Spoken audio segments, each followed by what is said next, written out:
नमस्कार, आप देख रहे हैं न्यू इंडिया न्यूज नेटवर्क और मैं हूं आपके साथ दर्पण कुमारी। आज की बड़ी खबर। उत्तर प्रदेश की राजनीति में 2027 विधानसभा चुनाव से पहले हलचल तेज हो गई है। इसी बीच एक ऐसा घटनाक्रम सामने आया है जिसने कांग्रेस और बसपा के रिश्तों को लेकर नए सवाल खड़े कर दिए हैं, जिसे आप यूपी की नई गेट पॉलिटिक्स भी कह सकते हैं।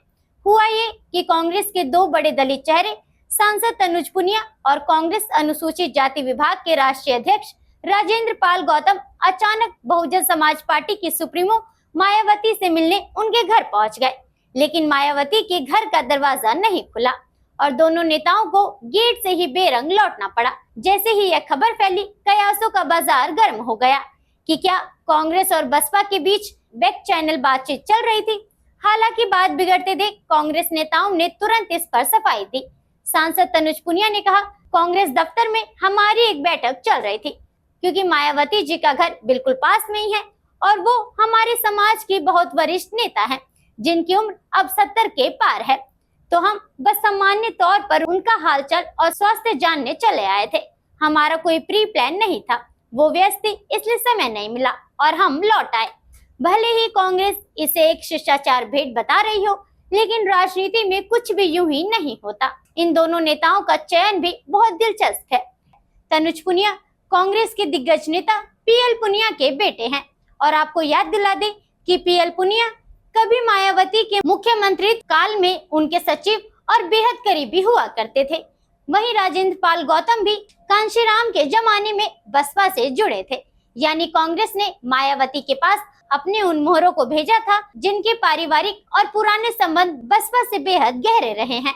तो आखिर कांग्रेस चाहती क्या है? दरअसल 2024 के लोकसभा चुनाव में भले ही सपा कांग्रेस गठबंधन ने यूपी में कमाल किया हो, लेकिन कांग्रेस जानती है कि 2027 में बीजेपी की योगी सरकार को उखाड़ने के लिए दलित वोट बैंक का साथ आना बेहद जरूरी है।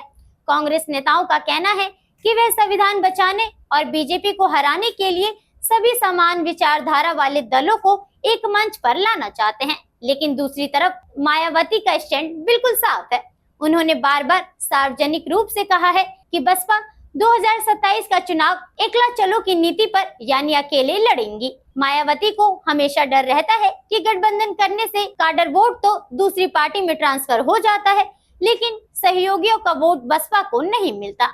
इतिहास गवाह है कि 1996 में कांग्रेस और बसपा ने गठबंधन किया था, जो बहुत सफल नहीं रहा। आज की तारीख में मायावती ना तो कांग्रेस पर भरोसा कर पा रही है और ना ही समाजवादी पार्टी पर। लेकिन इस दरवाजा ना खुलने वाले बकाई ने यह साफ कर दिया है कि मायावती फिलहाल विपक्ष को कोई भाव देने की मूड में नहीं है। अब देखना यह होगा कि क्या कांग्रेस आने वाले दिनों में बहन जी को मनाने में कायम होती है या यूपी त्रिकोणीय मुकाबले की तरफ बढ़ेगा। आपको क्या लगता है, क्या बसपा और कांग्रेस को साथ आना चाहिए? आपकी क्या राय है, कमेंट बॉक्स में जरूर बताएं। देश और प्रदेश की तमाम राजनीतिक खबरों के लिए बने रहे हमारे साथ और देखते रहिए न्यू इंडिया न्यूज नेटवर्क।